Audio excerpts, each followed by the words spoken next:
Bienvenue pour ce nouveau numéro du Tour de France des paroisses et des régions de l'Église protestante unie de France.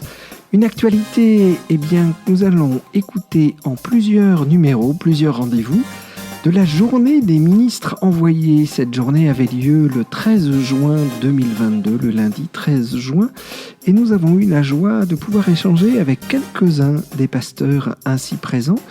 Et nous commençons en rencontrant Redouane Esbanti, qui a l'habitude d'être derrière les micros, mais là il est actuellement ministre envoyé en Suisse à l'Église française de Saint-Gall.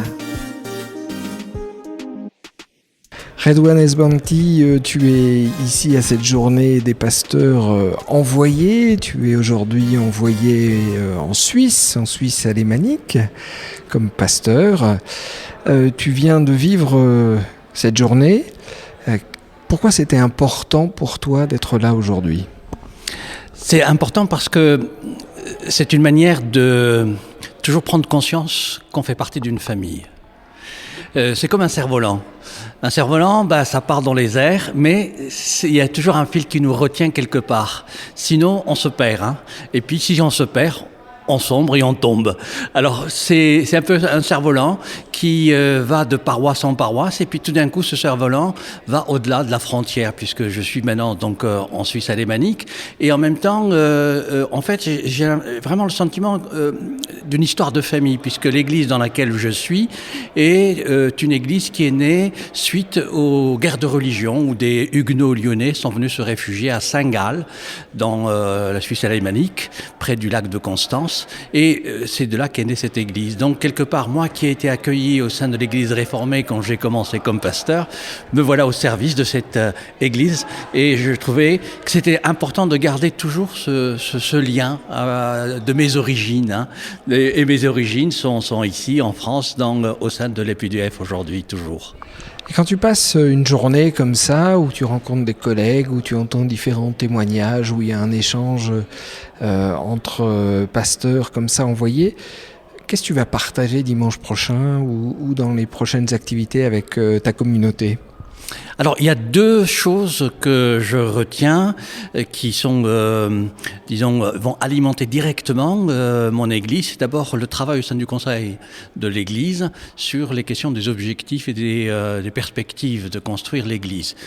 On construit une Église pour qui ? Donc, il y a tout un travail qui est fait au sein de l'EPUDF qui m'intéresse, que ce soit au niveau biblique, que ce soit au niveau du témoignage, que ce soit au niveau même des podcasts aussi. Dans les sites, comment on donne à entendre, à écouter l'Évangile. Et puis le deuxième élément, c'est tout ce qui tourne autour de la jeunesse.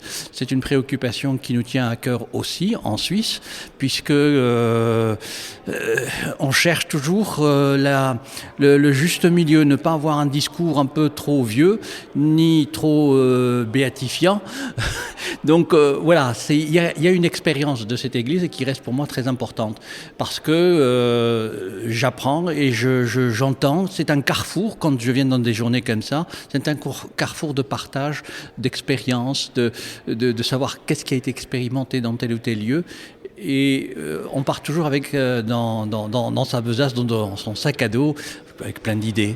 Là, par exemple, je pars avec du matériel pédagogique pour les enfants, biblique, et que je découvre avec vraiment, c'est une merveille, et c'est dommage qu'on ne connaisse pas suffisamment ce matériel-là.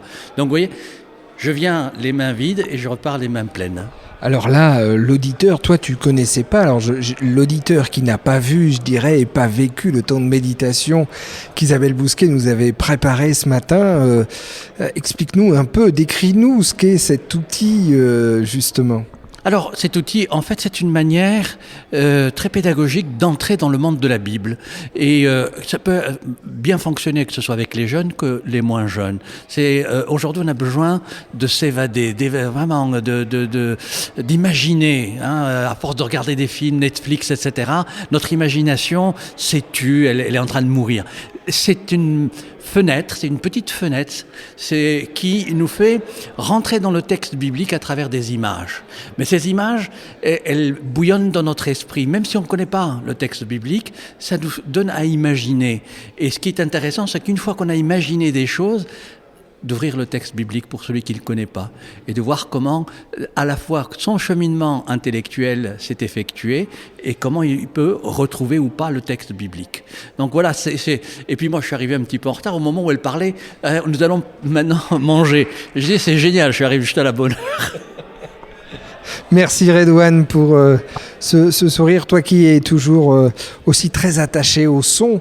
Le son produit aussi beaucoup d'images finalement, parce que derrière chaque son, chaque parole, on imagine beaucoup de choses, et ce qu'on ne sait pas forcément, sauf pour ceux qui sont dans le sud, tu es aussi très attaché aux radios protestantes, et notamment du côté de Nîmes.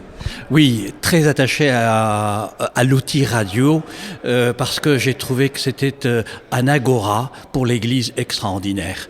C'est vrai qu'on produit beaucoup de matériel, mais parfois je trouve que l'Église produit trop de matériel pour elle-même. Il faut produire du matériel pour ceux qui sont hors de nos églises, hors de nos murs. Et la radio est l'outil d'évangélisation, de témoignage par excellence. C'est-à-dire qu'on va à la rencontre de gens qui n'ont pas idée de qui nous sommes et qui découvrent, qui du coup se disent tiens, je veux aller plus loin, et c'est le lieu de la rencontre. C'est pour ça que j'appelle ça un agora.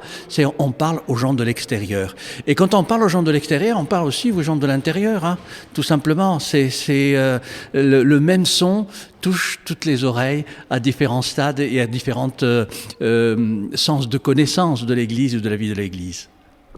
Merci Redouane, bon retour en Suisse et au plaisir de te retrouver. Merci, alors autour d'une tablette de chocolat. Hein. Avec plaisir. C'était le Tour de France des paroisses et des régions, actualité de l'Église protestante unie. Nous étions à la journée des ministres envoyés qui avait lieu le lundi 13 juin à Paris. Et nous étions avec Redouane Esbanti, pasteur à l'Église française de Saint-Gall en Suisse.